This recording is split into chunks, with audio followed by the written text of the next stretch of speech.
அனைவருக்கும் இசை வணக்கம். என்னோட பேர் வந்து மணிகண்டன், சவுண்டு மணி அப்படின்னு வந்து எல்லாம் சொல்லுவாங்க. நான் கிட்டத்தட்ட இது வரைக்கும் ஒரு 350க்கும் மேற்பட்ட பாரம்பரிய இசைக்கருவிகள், பழங்குடி மக்களோட இசைக்கருவிகள், ரொம்ப என்டேஞ்சர் ஃபேஸ்ல கூடிய இசைக்கருவிகள்லாம் கலெக்ட் பண்ணிட்டு இருக்கேன்.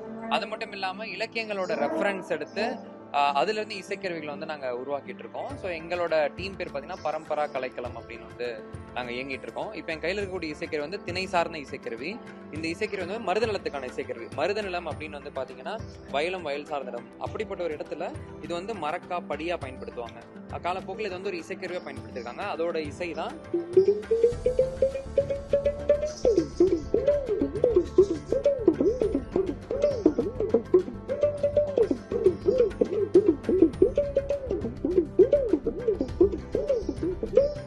அடுத்து. இதெல்லாம் வந்து பாத்தீங்கன்னா இதெல்லாம் நாங்களே உருவாக்குனது. லைக் எப்படின்னா ஒரு சவுண்ட் எஃபெக்ட்ஸ்க்காக இப்போ படத்துலலாம் இப்போ நான்லாம் வந்து பாத்தீங்கன்னா ஒரு 7-8 படம் வேலை செஞ்சிருக்கேன். ஸோ அதெல்லாம் வந்து இந்த சவுண்ட் எஃபெக்ட்ஸ் ஃபாலின்னு சொல்லுவாங்க. அதுக்காக உருவாக்கப்பட்ட இசைக்கருவிகள்.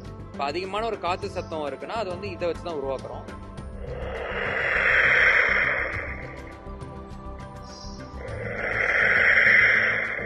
இப்போ அப்படியே நமக்கு ஒரு இடி இடிக்கிற சவுண்ட் வேணும் அப்படின்னா